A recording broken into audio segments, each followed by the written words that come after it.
നമസ്കാരം. 2024 ലോക്സഭാ തെരഞ്ഞെടുപ്പ് ലക്ഷ്യം വെച്ചുകൊണ്ട് ഇന്ത്യൻ യൂണിയൻ മുസ്ലിം ലീഗ് നടത്തുന്ന നീക്കങ്ങൾ വളരെ ശ്രദ്ധേയമാണ്. ലോക്സഭാ തെരഞ്ഞെടുപ്പിൽ കേരളത്തിൽ മൂന്നാമതൊരു സീറ്റോ സംസ്ഥാനത്തിന് പുറത്ത് ഒരു സീറ്റ് അധികമോ ലക്ഷ്യമിട്ടുകൊണ്ട് തന്നെയാണ് നിലവിൽ മുസ്ലിം ലീഗ് നീങ്ങിക്കൊണ്ടിരിക്കുന്നത്. നമുക്കറിയാം, കേരളത്തിലെയും തമിഴ്നാട്ടിലെയും സിറ്റിംഗ് സീറ്റുകൾക്ക് പുറമെ മറ്റൊരു സംസ്ഥാനത്ത് കൂടി സീറ്റ് വേണമെന്ന തരത്തിലുള്ള ചില ചർച്ചകളൊക്കെയും ലീഗിനുള്ളിൽ നടക്കുന്നുണ്ട്. അത് എല്ലാ മാധ്യമങ്ങളും നമ്മളുൾപ്പെടെ തന്നെ ഇതിന് മുൻപ് റിപ്പോർട്ട് ചെയ്യുകയും ചെയ്തിരുന്നു. നിലവിൽ കേരളത്തിലെ പൊന്നാനി, മലപ്പുറം, അതിനോടൊപ്പം തമിഴ്നാട്ടിലെ രാമനാഥപുരം എന്നിവയാണ് മുസ്ലിം ലീഗിന്റെ സിറ്റിംഗ് സീറ്റുകൾ എന്ന് പറയുന്നത്.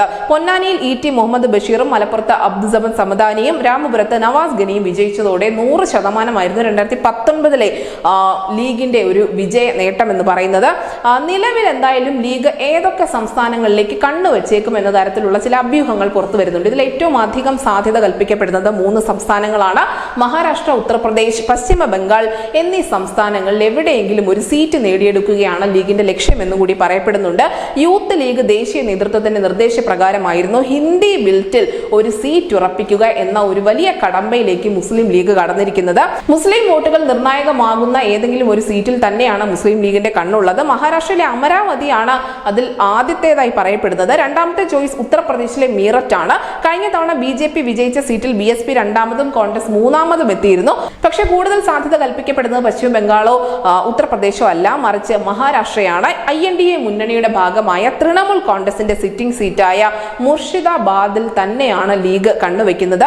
മുസ്ലിം ഭൂരിപക്ഷ പ്രദേശമായ ഇവിടെ മുമ്പ് ലീഗിന് പ്രതിനിധികൾ ഉണ്ടായിരുന്നു എന്നത് അവർക്ക് നൽകുന്ന ആത്മവിശ്വാസം ചെറുതല്ല. 3-ൽ ഏതെങ്കിലും ഒരു സീറ്റ് ലഭിച്ചാൽ യൂത്ത് ലീഗ് ദേശീയ കമ്മിറ്റി നിർദ്ദേശിക്കുന്ന ഒരു നേതാവിന് തന്നെ അവിടെ മത്സരിക്കാനും സാധിക്കും. എന്തായാലും ദില്ലിയിൽ മുസ്ലിം ലീഗ് ഓഫീസ് തുറന്നിട്ടുണ്ട്. അതുകൊണ്ട് തന്നെ ദേശീയ തലത്തിലേക്ക് തങ്ങളുടെ പ്രവർത്തനം വ്യാപിപ്പിക്കുക എന്ന ലക്ഷ്യം കൂടി ലീഗിനുണ്ട്. അതിന്റെ ഭാഗമായാണ് അവർ ഈ ഹിന്ദി ബെൽറ്റിലെ സീറ്റ് ചോദിക്കുന്നത്. പക്ഷേ ഇത് അത്ര എളുപ്പമാവില്ല. പ്രത്യേകിച്ച് മൂർഷിദാബാദിലാണ് ലീഗിന് നോട്ടമുള്ളതെങ്കിൽ അവിടെ വലിയ തരത്തിലുള്ള പൊട്ടിത്തെറികൾ ഉണ്ടാകുമെന്ന കാര്യം ഉറപ്പാണ്. മമതാ ബാനർജിയുടെ തൃണമൂൽ കോൺഗ്രസിന്റെ സീറ്റാണ് മൂർഷിദാബാദ് എന്ന് പറയുന്നത്. അതുകൊണ്ട് തന്നെ അത് മമതയുടെ കയ്യിൽ നിന്നും നേടിയെടുക്കുക എന്നത് ലീഗിനെ സംബന്ധിച്ച് അത്ര എളുപ്പമുള്ള കാര്യമല്ല.